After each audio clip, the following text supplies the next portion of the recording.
السلام علیکم ورحمۃ اللہ وبرکاتہ۔ ہمارے قریب کے دیہات کا ایک واقعہ ہے۔ ایک نوجوان جس کی تعلیم بھی نہیں تھی اور شکل بھی عام سی تھی، یعنی شکل بھی عام سی، عقل بھی عام سی اور تعلیم بھی نہیں تھی۔ اس کی ایک خوبصورت کزن تھی۔ اس نوجوان نے کہا، میں اپنی اسی کزن سے شادی کرنا چاہتا ہوں۔ چنانچہ ماں باپ نے بھی ادھر زور دیا۔ لڑکی والوں نے لڑکی سے پوچھا تو لڑکی نے تو شروع میں ہاں کر دی۔ نکاح ہو گیا، رخصتی بھی ہو گئی، لیکن جب وہ آ کر اس کے پاس رہی تو اب اسے پتہ چلا کہ یہ تو پکا جاہل ہے۔ وہ سوچ میں پڑ گئی کہ نہ عقل نہ شکل ہے، زندگی کیسے گزرے گی۔ چنانچہ اس لڑکی نے دل ہی دل میں اس نوجوان کو ناپسند کرنا شروع کر دیا، مگر خاموش رہی۔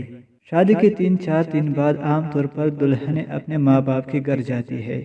یہ لڑکی بھی گھر چلی گئی۔ اس کے دل میں یہ بات تھی کہ اب میں دوبارہ اس گھر میں کبھی نہ آؤں تو زیادہ اچھی بات ہوگی، مگر اسے ماں باپ کے سامنے بات کرنے کی جرت نہیں ہو رہی تھی، کیونکہ ایک تو قریب کا رشتہ تھا اور دوسرا شروع میں ہاں بھی کر چکی تھی۔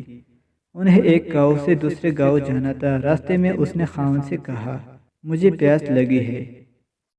قریب ہی ایک کنواں تھا۔ خاوند نے جا کر ایک طرف گٹڑی رکھی اور کنویں سے ڈول کے ذریعے پانی بھرنے لگا۔ بیوی کے دل میں شیطان نے ایسی بات ڈالی کہ اس نے پیچھے سے اپنے خاوند کو کنویں میں دھکا دے دیا۔ جب دھکا دیا تو خاوند کنویں میں جا گرا۔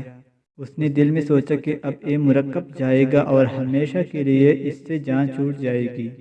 اب وہ واپس ماں باپ کے گھر چلی گئی۔ اس نے ان کے پاس جا کر عورتوں والا مکر کیا۔ عورتیں مکر میں تو مشہور ہوتی ہیں، جیسے افغان یوسف نے مکر کیا تھا ویسے ہی اس نے بھی مکر کیا۔ وہ روتی ہوئی گھر پہنچی۔ ماں باپ نے پوچھا کہ کیا ہوا ہے۔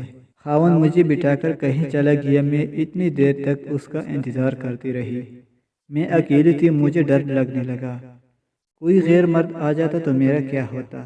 مجھے جان کا خطرہ تھا اور عزت کا بھی خطرہ تھا۔ وہ تو بڑا بے پرواہ سا آدمی ہے، اس لیے میں واپس آ گئی ہوں۔ یہ سن کر ماں باپ کو بھی بڑا غصہ آیا کہ اس نے ہمارے بیٹی کو اس طرح لاوارث چھوڑ دیا اور خود کہیں چلا گیا۔ یہ ایسا بیوقوف انسان ہے۔ اب ادھر کی بات سنیں۔ جب خاوند پانی میں گرا تو جان بچانے کے لیے اس نے ہاتھ پاؤں مارے تو اس کا ہاتھ اس رسے پر پڑ گیا جس کے ساتھ ڈول بندھے ہوئے تھے۔ اس نے اس رسے کو مضبوطی سے پکڑ لیا اور ڈوبنے سے بچ گیا۔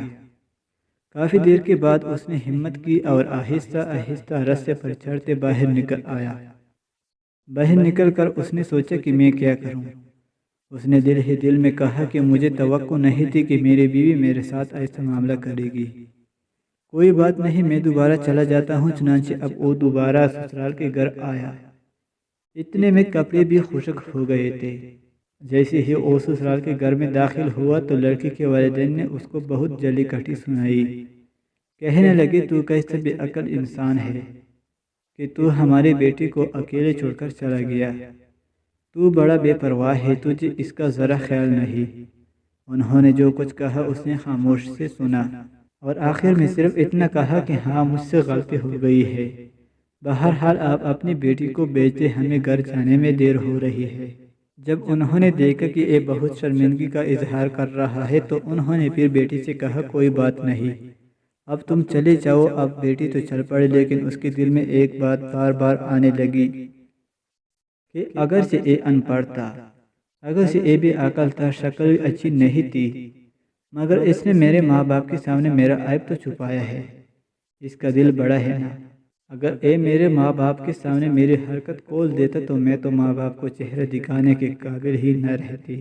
اس ایک بات پر اس لڑکی کے دل میں خاوند کی ایسی محبت پیدا ہوئی کہ اس نے اپنی بقیہ پوری زندگی اپنے خاوند کی محبت میں گزاری۔